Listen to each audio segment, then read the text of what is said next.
Hey, what's going on, bike people of the internet? In this video we're going to do a restoration Restomod of this 1994 Saracen Sahara. So first thing first, let's fly around the bike. These forks aren't original to the bike. I'll show you what the original forks look like in the tick because I found a catalogue picture.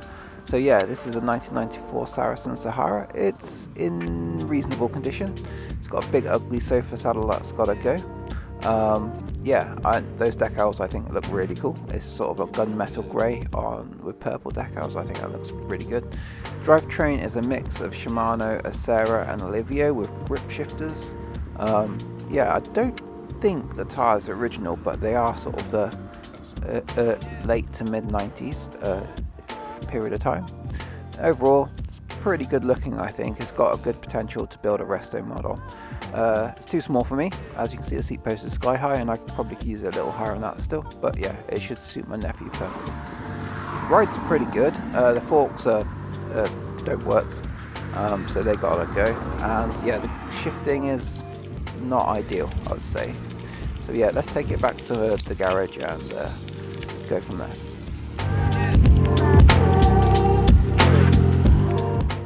So here's a screenshot from Retro Bike of the 94 Saracen catalogue. As you can see, it comes with some Max Shock forks, which I've never heard of before and never seen, so they probably died and got replaced with these cheap, I'm guessing are Suntour units, but yeah, they kind of suit the style of the bike, but they gotta go, they just don't work. I was curious how much this bike weighed because the front end felt really heavy when riding it, and yes, 13.9 kilos, so yeah, it's not light at the moment. Checking the chain next to see if the drivetrain's worn out or not, and yeah, using it on the bike, and it seems fine. I reckon this bike generally has seen very little use in reality.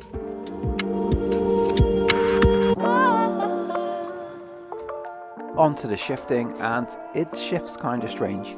It's a grip shifter's mechanism, so they're kind of bad anyhow, but when you shift to an easier ratio, it's fine, but when you want to increase the speed by going to a lower ratio, there's a bit of a delay, like fairly significant.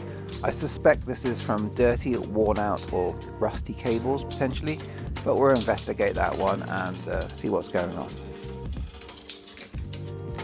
However, saying all that, the front shifter shifts sweetly.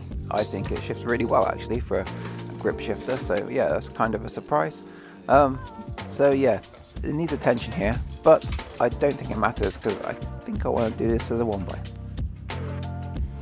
One last thing I want to do before I start the teardown is fly around the bike with a magnet on the stick and see what's steel or not. So steel bar ends, aluminium bars, steel stem, obviously steel frame. Fork crown is, let me try that. Let's do that here. That's aluminium. Fork lower legs are steel, so that's probably where a lot of the weight in this bike and the heavy front end I was feeling is coming from. You know what, I think these brake levers are pretty cool. They're Altus level ones. It had this horrible sort of Grundig phone holder on it, which is always a good sign that the bike's received very little use. You can see a bit of rust coming out the brake and gear cables there, so that's probably why the gear cables are shifting badly. Aluminium seat clamp, that's good. One of my concerns is there's a brake pass through to the rear brake here, so that might eliminate one of our cable routings if we have a V-brake on the back. Something I'm playing with in my mind at the moment. Again, gloss, awesome decals.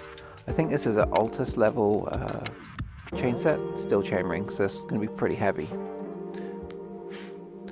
So yeah, we have this cool water bottle holder here. It's an old school one with a sort of red wheel at the front. That's pretty neat, I think. It's got a good potential for restoration in the future. Moving down the frame, you can see some rusty spots on the rear dropout there. That's coming from inside the frame from one of the frame vent holes, so I reckon this bike's been left outside and it's got water trapped in it for a period of time. Alivio rear mech there, it's like Gen 1 Alivio. It's pretty neat looking, made in Japan, nice. And one of the oddities I noticed about this frame is it uses a bottom pull derailleur, but it has this little wheel at the back to convert from a top pull to a bottom pull. Very strange, but it made the derailleur work, and I guess I didn't have to redo all that routing for just this frame. But yeah, pretty cool, horrible saddle. Let's get this build underway. Let's start this teardown by removing the pedals. I've had terrible luck with pedals in recent builds, and this was an exception. The pedals come off really easy. Yeah, so there's no drama getting these off. The last couple of builds I found the pedals stuck into the cranks. In this bike it was not the case, so these plastic pedals, they can go into the recycling bin because I've got no use for them. Maybe they'll go to charity one day. They're in the charity box, recycling box. But yeah, let's get those off, and they were a cinch. This telephone holder, this mobile phone holder has to go. Yep, straight in the recycling. The chain is going to be broken. I don't think I'm going to reuse this chain. I bought a bunch of chains for like $2.99 each a few months ago, so I'm just going to put a new chain onto this bike. Onto the chain set next. I'm keen to get into the bottom bracket because I've seen some signs there may be water in the frame, so I'm keen to investigate that. So yeah, let's get the chain set off. One thing I always do is make sure there's no washers or anything hiding in these square taper chain sets, because you can be pushing against the washer instead of the square taper of the bottom bracket. So yeah, just go in there and fish around for a washer just to be sure there's not one in there. And yeah, just you know how crank extractors work. This isn't a how-to, this is a story of a cool bike really, and just for your entertainment. Chain set come off fine actually in the end. It was a bit tight, but it's probably the first time it's ever been off in its lifetime, so yep, it came off in the end. On to the non-drive side, and it's a similar story here. It came off without any issues. Just pull out the crank bolt. You can see there's no washer in here from the camera, but often they get hidden if they're a black chain set. You can't see a black washer in a black chain set. Yeah, so make sure your crank extractor is fully home, then just wind it in. So yeah, that's me just making sure it's fully home. You don't want that bit to be slightly loose. And then yeah, just wind it in and it pulls the crank off the square taper.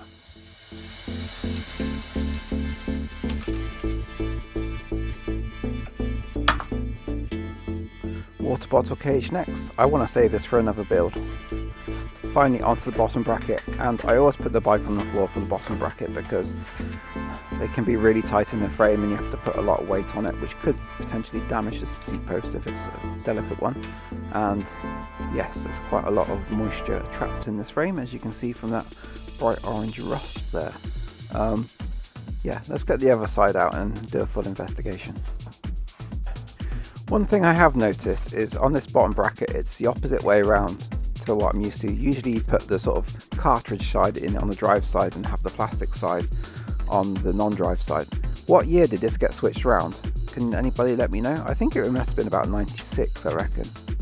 So here's the inside of the bottom bracket, and I think it looks worse than what it is. I reckon this bike got left outside during the summer.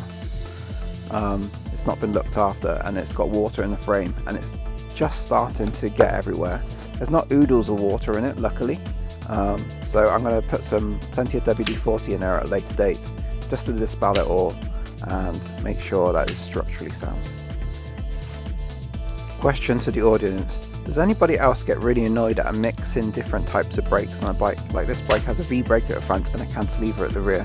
Does that annoy anybody else, or is it just me? Let's remove the wheels next. Front wheel came out, no issues at all, just general quick release. Wheel popped out fine and dandy, no issues. Rear wheel, however, for some reason I was having a right faff with this rear wheel.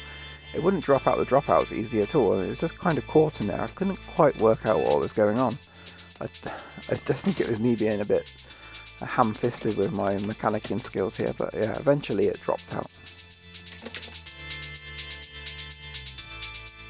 Let's remove the controls next. Because this bike's going for my nephew, he's going to be 14 years old as a birthday present for him. I want to put a much shorter stem on it so it gives it a more modern feel and resolve. I don't think this long stem would suit a bike for a younger person. It might be interesting in trying some jumps and stuff, especially with these bar ends. There's just too much weight over the front of the bike. I want to rebalance his position a bit, so you probably could use a bike a size down from this, but with a short stem I think it would be about the right size.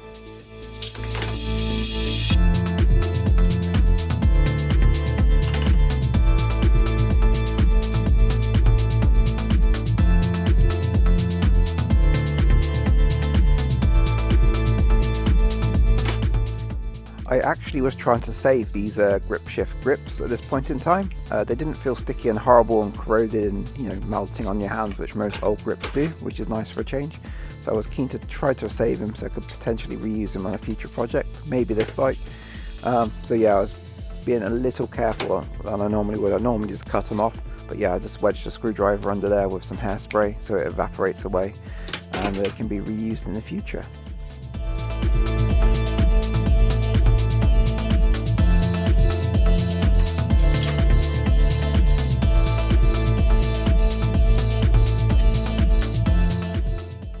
I feel these Altus C50 brake levers are pretty neat, to be honest. Obviously they're the hybrid aluminium plastic units, but they have the hidden screw and they're not giant. They're no good for this bike build because I want to use V-brakes on the bike, so they feel mushy. The front one felt mushy and horrible already, so definitely wanted to get some different levers on it. But yeah, I'm going to definitely save these and use them for a different period correct build with cantilevers in the future, because I just like the way they look, to be honest. They look super neat, I think. What do you reckon? Do you reckon these are neat levers? I love the way there's the screw to hold them to the bars is completely hidden. I think it's super neat. There's a few scratches and bits and pieces at the bottom of these bars which I'm not super happy about. I'm going to keep them from now, but they're definitely on my consider to be used rather than definitely used in a different project in the future. Removing a stem cap bolt's really rusty, so that needs to be sorted out. The stem itself, although it still looks to be in absolutely mint condition. I've got another Saracen I need to do a build on, and I might consider swapping this stem for that stem in the future. On to removing the forks next, and there's something strange. The forks wouldn't release from the frame. Usually when you just give them a light tap with a hammer they release, but on closer inspection I noticed something weird. Let me show you. There is a circlip on the top of the fork, and I can't quite fathom why this is there. Maybe on the original Mack Shock forks there's a circlip ring in the fork to retain it, but yeah, I'm not sure what's going on there at all. As you can see, headset looks like it's got water in it. I think most of this bike looks like it's had water in it at some point in time, so lots of gunky grease in there with like rust-stained grease. Not great, but other than that the condition looks fine, so I think it will clear up fine. Removing the rear cantilever brake here, yeah, no issues. Onto the Altus front mech now, and yeah, this one come off fine as well.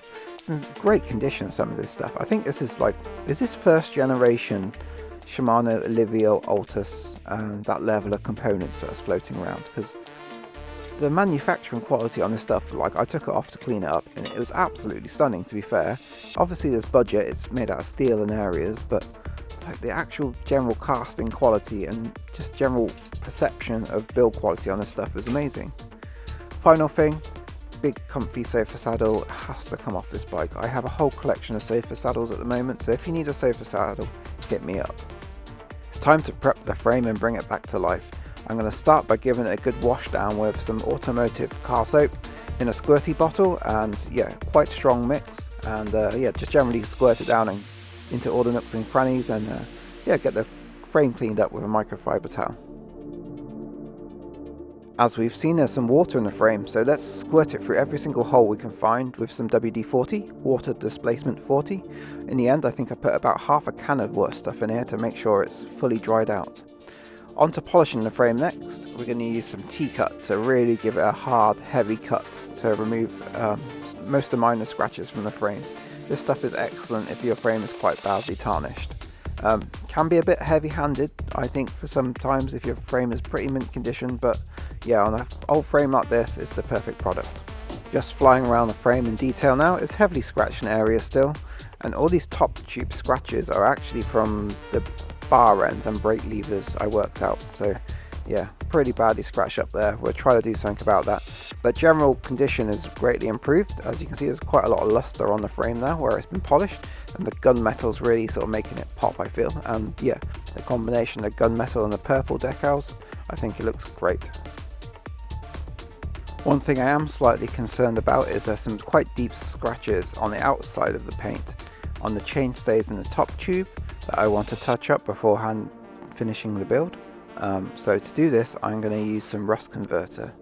I had an idea that I could use a toothpick using rust converter to feed it into the deep scratches on the top tube here. But in reality, I don't think this method worked out all that well. It was hard to sort of get enough quantity in there, and by the time we sort of brushed it off, it smeared across the top of the top tube anyhow. So yeah, it was worth a stab at doing this method. I haven't seen anybody do it before, but yeah, by the time you kind of smear it off and level out the rust converter, it doesn't look good. So yeah, I ended up using another round of T-cut to sort of bring the top tube back to life after this, to get that smear of rust converter off of the main sort of area there. At this point I was happy with the frame condition and then wanted to move on to the build.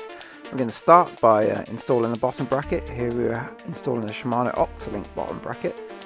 And yeah, this is me just greasing up the spindles, because yeah, do it for the future owner of the bike, like make their life easier, give them a nice greasy spindle so the crank doesn't cold weld itself to it, or galvanic corrode itself to the bottom bracket, because you've got dissimilar metals. Chain set, I'm going to go for this Shimano chain set you may have seen before. It was on the Specialized Rock Copper build, I'll link that above. And I fitted this with a nice purple race face narrow wide chainring, which I think really sort of matches the build. So the colour scheme for this build is going to be a bit of silver and purple to sort of match the Saracen decals. That's my sort of colour scheme ideas. One thing I'm slightly disappointed about is the chainring sort of laser etching. On these race face chainrings you have like a simple side, and on the other side you have that sort of techno babble race face laser etch look, which I think would look really cool on this bike, but the way the chainring works, I couldn't get the chainring to sit correctly with the chainring bolts I have without using some washers or something crazy like that, so it had to go that way around to make it function properly. Unfortunately, I would like to have it with those race face logos on the outside, but it didn't quite work out as planned. Either way, and many of you would have come into that because it's the counterbores on the chainring effectively.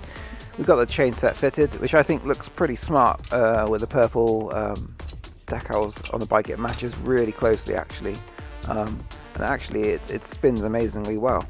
So there we go, yeah, really good looking chain set for the bike I think. I'm just going to load up the lower headset cup with grease here before I install the fork and reveal what the fork is going to be.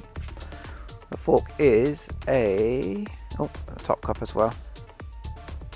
So the fork we're going to use is a RockShox Indy C, and some of you may have seen this one before on a different bike.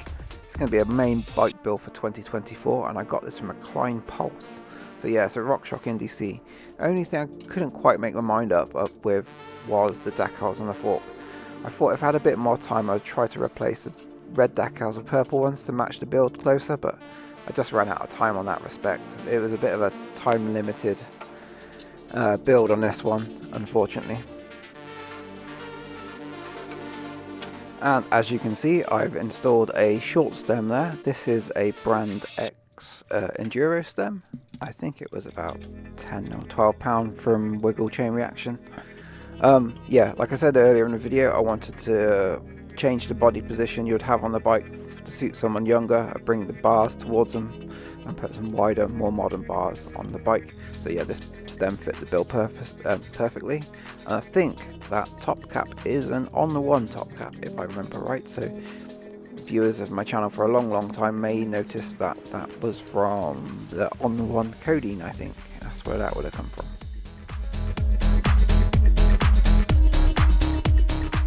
Onto the wheels and tyres next. I gave the hubs a full service off of screen, just because they were a little bit notchy, but you know, Shimano hubs, easy to service and maintain. I wanted to reuse these tyres. Now these are Ritchie tyres if I remember right, but I think the sidewalls have perished on these too far gone. As you can see, they're gone sort of golden brown and a bit crispy, and you can see the cotton cord starting to pop through. So unfortunately they can't be reused. So yeah, Ritchie Megabyte Z Max. Yeah, that's unfortunate because I think they look great. Even if they weren't perfect, I thought I might be able to reuse them for another retro ride, but I think they're just too far gone. So what I'm going to do is I'm going to remove these wheels from the rims, which actually was way harder than I anticipated. They're really tight on the rims. The front tyre was actually in decent condition, so that one is savable, but yeah, I'm trying to find another Ritchie Z Max. It's nearly impossible. The tyres have got to go. Also the rim tape split at this point, so I needed to find a new rim tape to put on it. I think one of these tyres is savable, potentially for a retro build in the future. More of a show pony sort of situation rather than something you want to use, because I don't think there's much life left in these sidewalls. It were really hard and tight on the rims anyhow, so yeah, if someone was used to getting punctures got a puncture outside, it would have been really hard for them to replace. So yeah, in that respect it's good to replace them. So yeah, I'm going to go for the classic Schwobbly Billy Bonkers, because they're cheap and they look great and they're perfect for this kind of bike, which is going to be like first mountain bike or general mucking around bike. It'll be fine. And as you can see, I'm reusing the cassette.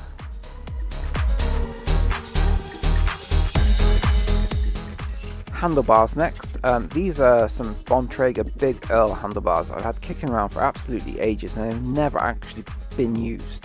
They've just been knocking around. They actually come from my Trek Session 88 downhill bike, which is now probably a 2010 spec, so 14 years old.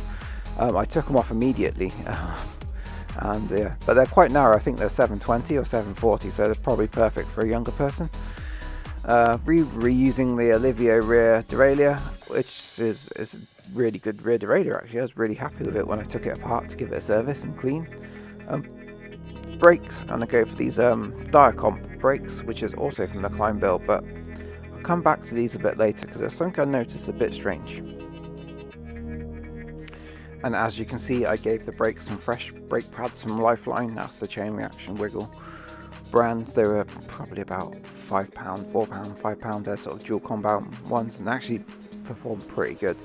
So they've got some V brakes and some fresh brake pads, so braking performance will be no problem with this bike. Onto the pedals, and I'm going to use these older nuke-proof ones. I've had these were from my downhill bike as well, so these are probably 10 years old. I have a few of these way back when. But yeah, we're going to use these nuke-proof pedals for this build. And although this is a budget-minded build, I was quite keen to get the touch points of the bike to feel good. That's why I wanted to put some decent pedals on, because there's nothing worse than some cheap plasticky pedals when you're learning to ride it that you can't control or have adequate grip on to learn how to bunny hop properly. So good pedals, decent bars, decent grips, and a nice saddle was at the forefront of my mind for this build.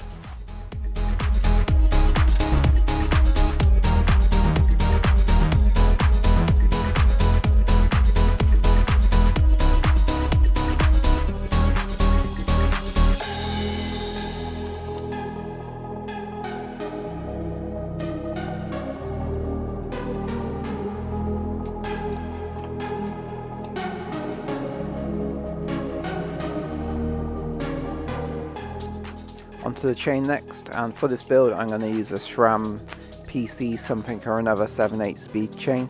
I picked about 5 of these chains up a good couple of months ago now, probably back in middle of summer for $2.99 each, which I thought was just a bargain, so I just ordered 5 of them, which was, when stuff goes cheap I like to stock up on it. And if you've been on Chain Reaction Wiggle recently, I've been stocking up a lot on the headsets at 49 pence and stuff like that. So yeah, it's a good time to have a look on there. I know it's not a great time for the guys working over there, but if you've got an opportunity to buy some bike bits, and most of it's their own brand stuff, Nuke-Proof Prime and Brand X, going really cheap at the moment, so have a look on there and see if you can bag yourself some bargains.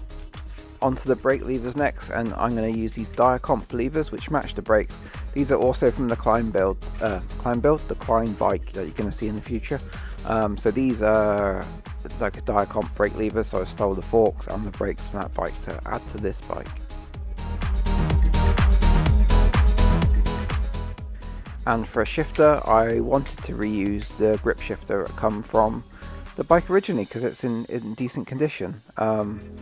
I couldn't see a reason why not, and it got around one of the problems I was kind of annoyed with. But there was an issue with this shifter, I think, in the end, which I'll move on to in a tick.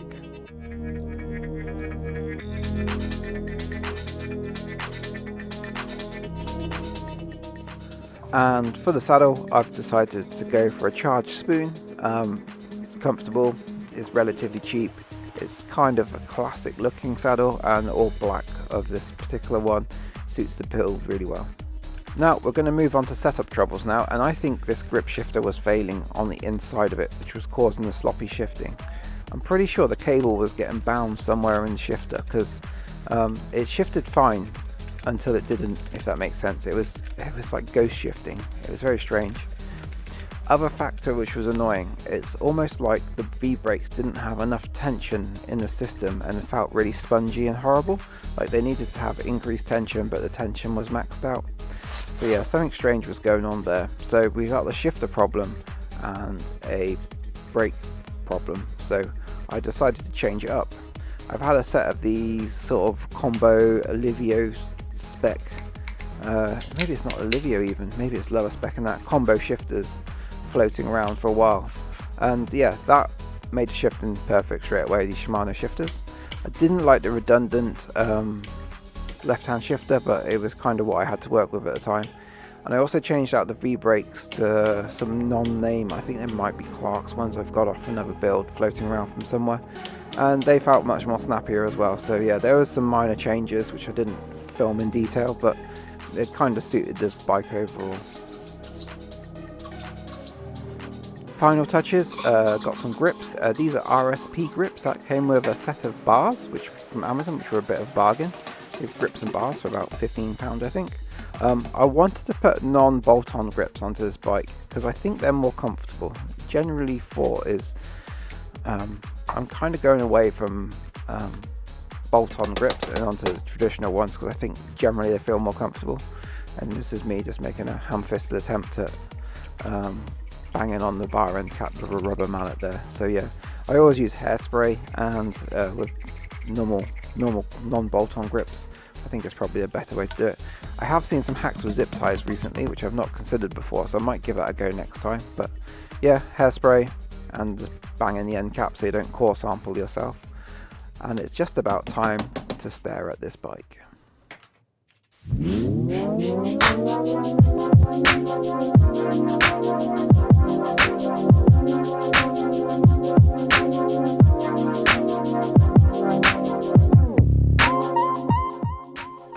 So yeah, here we have it. It's this is finished now. I didn't get too much B-roll because the morning I finished the bike, I actually handed it over to my nephew, and yeah, it fit him pretty good in the end. So he probably had about 3 inches of saddle post sticking up, so the saddle was quite slam for him. But yeah, bringing the bars back with the shorter stem made the bike geometry fit him correctly. And he was super stoked with it. The Billy Bonkers are a great sort of first time mountain bike tire, I think, because you're not really hitting up trail centres when you're 14 unless someone takes you. So it's all sort of local mucking around in the woods type stuff. So yeah, that'd be fine for him for now. And yeah, so unfortunately there's not too much B-roll as completed bike, and to be fair, editing this feels like a bit of a rush compared to my usual project. So I do apologise for that if you feel like the pacing of this one's a bit different to my own usual videos, but yeah, there we have it. The bike is finished. I have a stoked nephew who's really into cycling now, so that's the main objectives completed. So yeah, thanks for watching this one. I'll see you in the next video. We've got some cool stuff coming up in the future, so keep tuned in.